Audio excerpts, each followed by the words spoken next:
Hey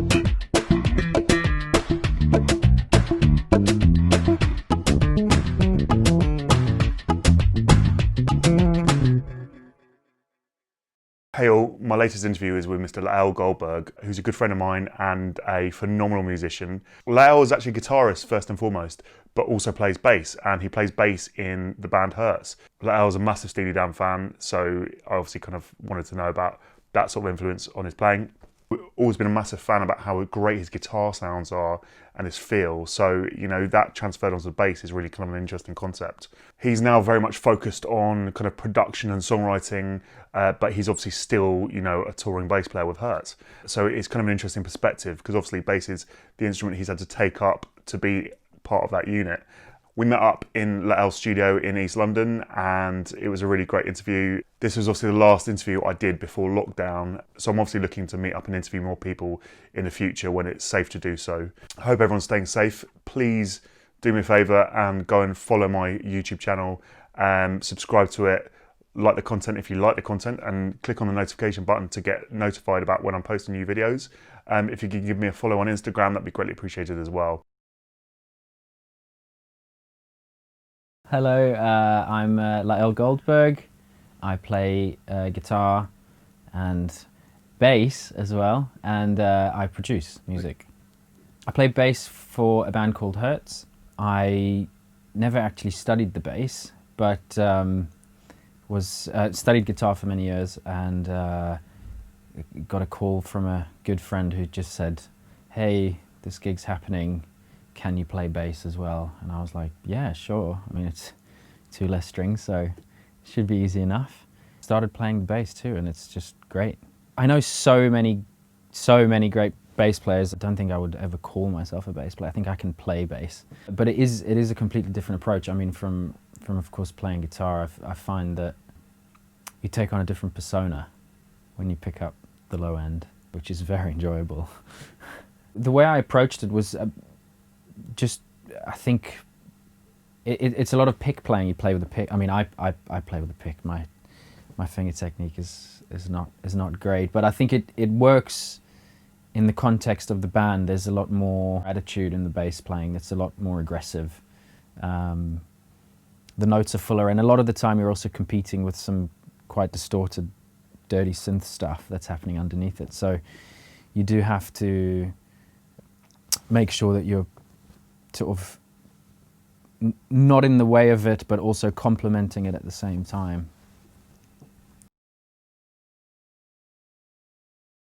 So I grew up in Jerusalem.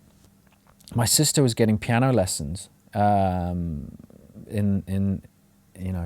the house, and I'd always kind of like be listening through the door to see what was going on, and then after her lesson was finished, I would always like sneak in and try and play what she was learning, but very quickly realized that piano wasn't cool enough, or at least I didn't think it was cool enough. And then I turned around to my parents and I was like, I want a guitar and I want lessons, like I want to do this. And they were like, well, no. They said, we've got a, there's this battered classical guitar in the basement. We can just restring that and you can have that and see how you get on with it. And yeah, sort of never looked back after that, really. Moved here when I was 15. I went to the Purcell School of Music, which was like a predominantly classical school, but there was a very small jazz department, which I was on, and it was amazing experience. I studied music there, but then at the same time also did music technology A-level, and that was kind of one of the things that also got me into the production stuff. I think after finishing uni, yeah, there were various things. I mean, there was like, I think it was 2008 or something, so there was all these like young rappers, Tinchy Strider and Chipmunk, that whole period.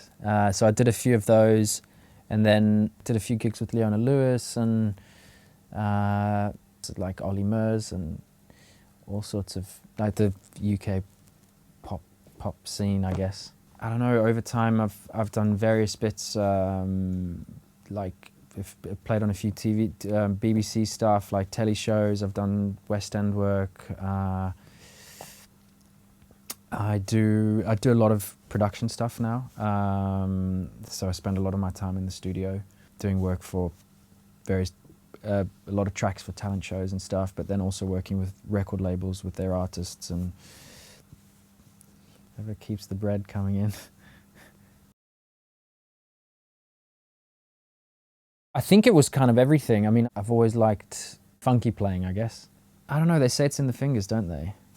So hopefully, yeah, hopefully that translates as well. I think I think it's such a, because it's, you know, it's wood, you feel the instrument. So if you have that connection between your hand and the wood, then hopefully you can get a decent tone out of it. I don't know, if it sounds good to you, if it feels good to you, then hopefully it feels good to others. When I could feel comfortable with a bass and a pick, it just worked. So most stuff translates. It's a bit like, you know, using an iPhone and then going over to an iPad very quickly. It's kind of like, it's the same but bigger, you know. And you I don't know, you just make it work. And if you understand rhythm, or if you feel rhythm, then hopefully you can get it on the other instrument, you know. I would say about 50-50. I mean, a good gig for me would be like 50% bass, 50% guitar. Sometimes it's more bass. I mean, Adam, who swaps between guitar and piano, if he's playing guitar, I would generally be on bass. So it kind of depends on what songs we do in the set. I think I was a bit nervous. Well, I don't know if nervous is the right, maybe nervous is not the right word. I think it was sort of, I remember just turning up to rehearsal. I mean, this is going back years, but I remember turning up to rehearsal and they had just purchased this amazing Precision Deluxe, and it came out of the box and it was like, fuck, this is like a brand new instrument, you know, beautiful. It's actually in the corner there, you can see in a bit. But yeah, I remember plugging it into this, an Ampeg or something. It was, you know, this massive thing, and I think I just played like a G note and I was like, oh crap, you know, the whole room is shaking. But it was a great feeling, and I think, yeah, it was just down to making sure you can keep it groovy, you know. Generally they're there, but we do have to, a lot of the time we do have to like amalgamate them a little bit, because it's a lot of it's programmed. If it's heavily programmed, you kind of have to get around some of the bits that have been chopped up and edited. And you know, of course, when you're sitting there with a real drum kit and a real bass guitar, you tend to fill some of the gaps that on the record you would rather have space on. You can enjoy playing off each other a bit, me and Paul, the drummer. I mean, it's the root of everything, isn't it? It really, it's the foundation, you know. It's the engine room, your drums and your bass. And if that's not good, then everything else is just mess, really, or like just pretty stuff on top. So I realized very quickly how important it is to be locked in together with in that scenario with the drum kit, and how rewarding it is to just, you know, I mean, you can sit and play a bass groove with a drummer for hours and it just doesn't get boring if the chemistry's right. Yes, I mean, I am a huge Led Zeppelin fan, so all the John Paul Jones stuff. You know, there's a few there's a particular track on Led Zeppelin 1, Good Times, Bad Times, where there's you know, these amazing bass fills that happen in between, just before the chorus hits or just before the riff comes back in, and it's just great how it's amazing playing. That sort of stuff was always like, wow, that sounds brilliant. You know? Like whenever I listen to any Dan track, I find I try and listen to it from a different perspective, because I've heard them all so many times. So sometimes I'll, you know, be listening on my headphones and be like, okay, today I'm the piano player, or today I'm the percussionist, or whatever. But yeah, I mean, the bass playing. I don't know if there's one particular song. I mean, Gaucho in general has some amazing bass playing. Are they all? You can't really single it out. I think it's quite hard. there's one main bass that I said before, which is the Precision Deluxe, which is an amazing instrument. I didn't play it before we bought it. It just arrived in the rehearsal room, and I picked it up, and it just felt amazing. It's got a maple neck, and it's really easy. I don't know, for me it's really easy to play because I don't actually have bass player hands. So it just felt really good to play immediately. And so that's kind of my go-to one, and when I can't use that one, I'm a bit sad. Sometimes we have to hire gear or it goes out of tune. We use that, and then we have a few pedals, so actually very simple. There's a compressor, which is pretty much always on. Then there's an octave pedal, an overdrive, and I think that's it. I don't think there's really anything else, because the low end stuff is occupied by, as I said, by so many synth parts. So you kind of like, if you suddenly start with chorus stuff, and you can sort of muddy up the bottom end a bit. So yeah, keep it pretty simple. I've thought about it. I've not. I think most people that don't know about Hertz or don't know that I do Hertz kind of just know me as a guitar player. So the phone doesn't tend to ring for bass gigs. But actually more so in the studio. Yeah, it's quite nice because in the studio I can sort of apply what I've been doing in Hertz for so long onto a record. So combining the programmed synth stuff with real bass, which I think works really well a lot of the time. I don't know, doing it live, and yeah, it would have to be the right project, I suppose. Yeah, I always say to myself, I really want to like spend a couple of months really getting my sort of right hand, 2-finger thing up and running, but I just never get round to it. But whenever I have like time for myself and I do it in on my own in the studio, then the results are always amazing. I like, oh yeah, it's because of course it's such a different sound. But I don't think I would be confident enough to do that to use my fingers on a gig. I think it would always have to be a pick. So that's not always also appropriate. It would be a very specific sound. There's a song called Better Than Love, which is just this constant sort of 16th thing. It's like dagga dagga dagga dagga dagga dagga. The whole tune. It's like 3.5 minutes long or whatever, but it just doesn't stop. There's one point where you get to there's like a breakdown bit, and there's like 10 seconds of like not doing it, and you're just like catching your breath, and running around and playing that riff is not the easiest, but it's actually really rewarding when you finish the song. You're like, yeah, that was locked. That's a good feeling. It's amazing. I mean, I think I would say a lot of the time, probably more rewarding than playing guitar. It depends. It feels huge, when the sound's right in your ears and you can feel it rumbling through the stage. There's been some situations where we've had to have the bass amp quite far away, but that's bullshit, because then when you don't feel it on stage, it's almost irrelevant. It doesn't feel.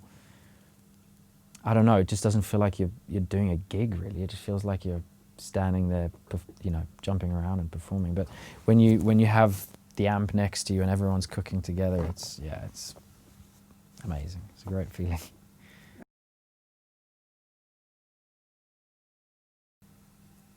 Just keep believing in what you're doing. If you feel like you've got something to offer in a musical context or in a creative context, just keep going. Don't sort of let anything else get in the way of your dream, basically.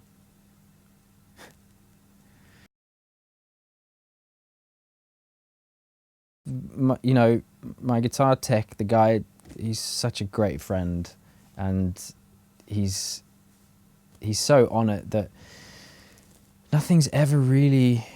No, I sometimes always think to myself, is this going to be the gig where he's like tuned all my strings to an A or something? Is this going to be the gig where he just, I don't know. He's so cheeky that you'd think one point this is going to happen, but I guess he's also considering his own job if he ever thinks about it. So that's never happened. So you've got quite a strong working relationship with your tech. Yeah, he's amazing. He's a great friend and a good guy, and I think that's also really important. You know, he makes sure that if I ask him to do something, he always like ask him. I mean, we're both working on the thing equally, so. But if there's something that's like, oh man, this is really annoying, can we like do something about it? He's always, he's amazing. I suppose they need to know how the instrument works, so they need to know the electronics of it, and if they need to change stuff like intonation or, of course, restring, which happens fairly regularly when you're on tour because it's a pretty sweaty affair. So more so on guitar, of course, but on bass, I would say maybe twice during maybe like once a month or something on tour. I don't know, it depends. I never really keep tabs on how often he does it, but they always feel great. He makes sure that all the cables between the pedals are fine. He makes sure that the signal path is clean and there's no buzz because there's so many other things going on stage. So bass very quickly picks up on bass and guitar, but they can be noisy when you're not playing, and that's one thing that you don't want. Yeah, make sure your drink's topped up. No, he doesn't. He'll kill me for saying that. I think we use elixirs, just because they just stay fresh for so fucking long, and they sound great and they feel good. I don't know the gauge though. Sorry. It's all right. I've got an Instagram page. I haven't really kept up to date with the website thing yet. But I need to get better at all the social media stuff. I'm not very good at it. What's your Instagram? It's just my name, @Lael Goldberg. If you'd like to keep posted of what Lael's up to, please go and give him a follow on Instagram. There's a link in the description below. And obviously, I'd be grateful again if you could subscribe to my channel as well, please. Thank you so much, Lael. Take care. All right, bye for now.